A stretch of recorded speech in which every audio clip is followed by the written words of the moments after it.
안녕하세요. 저는 59기 세무사로 합격하게 된 학군 출신 최준이라고 합니다. 학군이라고 말하자면 ROTC로서 2년 4개월 동안 장기 복무를 장교로서 하게 되는 군 복무의 한 형태입니다. 반갑습니다. 안녕하세요. 59기 세무사 강가입니다. 저 또한 최 세무사님이랑 같이 2년 4개월 동안 군 복무 후에 이번에 59기로 합격하게 되었습니다. 제가 1년 4개월 만에 시험을 합격했지만 제가 절대 머리가 좋아서 그런 게 아니라 누구나 머리가 좋지 않아도 합격할 수 있는 시험이란 걸 알리고 싶어서 여기 나오게 됐습니다. 저도 최 세무사님이랑 같이 재작년 6월 말에 전역을 하고 전업수험생으로 한 1년 4개월 정도 공부를 했습니다. 저도 엉덩이 힘으로 된 거다.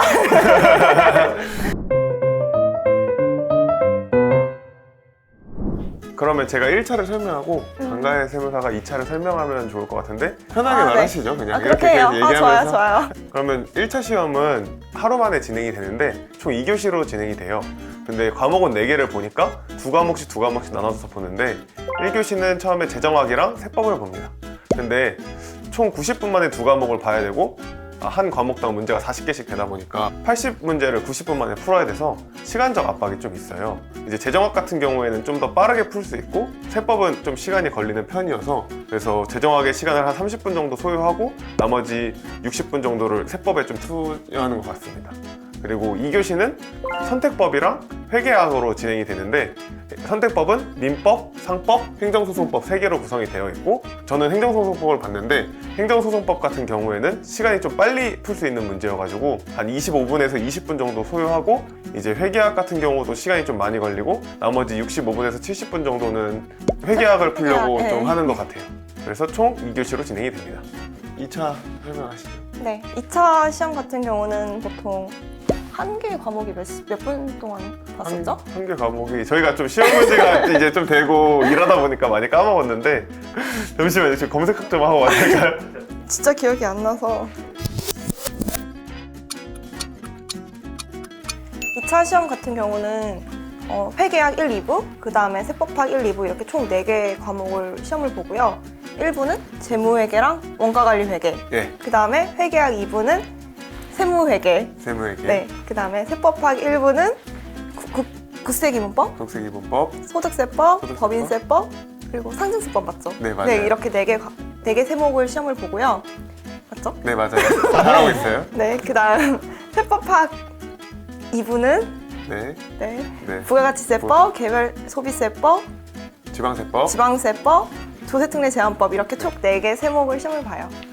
네. 그리고 제가 덧붙여서 말하자면 이제 세무회계도 같은 세법학이랑 같은 세법을 보는데 거기는 계산 문제가 있어가지고 부가가치세법, 소득세법, 법인세법 이렇게 본다는 거 알고 있으면 좋을 것 같아요. 한 과목당 90분을 봐서 오전에 90분씩 2번, 회계학 1, 2부 시험을 보고 점심시간 1시간 있고 오후에 세법학 1, 2부를 90분씩 이렇게 시험을 봐요.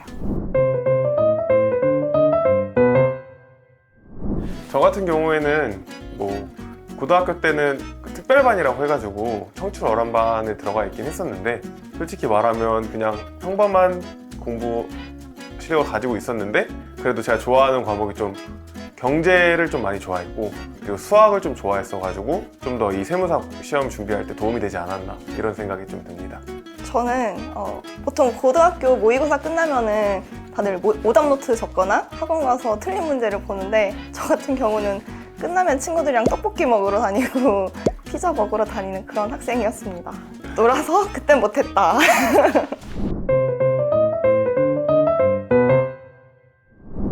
제가 동차로 합격할 수 있었던 비결은 첫 번째는 남들이 버리는 걸 저는 끝까지 버리지 않고 모두 다 챙겨갔다는 걸 들 수 있고요. 동차 기간에 공부를 하면서 다른 사람들이 동차 때 버려야 한다고 하는 범위들이 좀 있어요.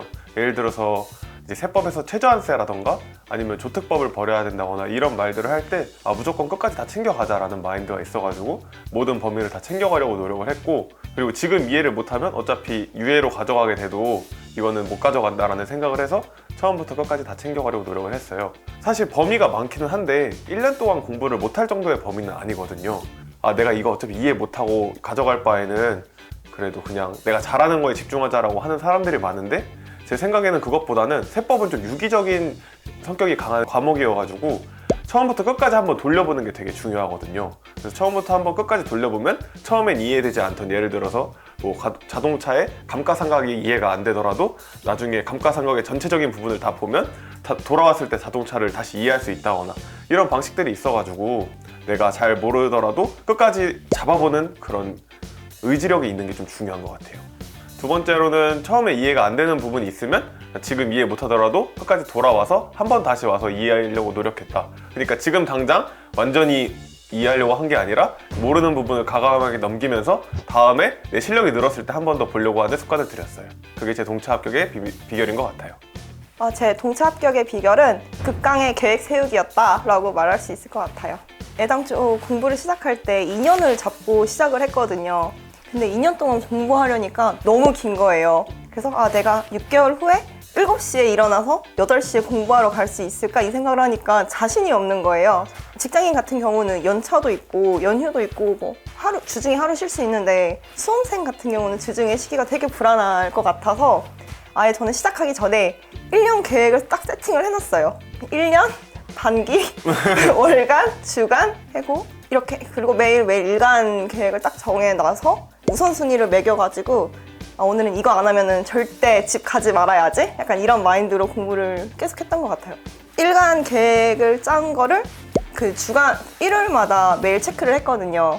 약간 제 스스로 일요 점검이라고 이름을 붙였는데 그걸 보면서 일주일 동안 내가 할 만큼 다 했나? 어떤 거를 누락했나?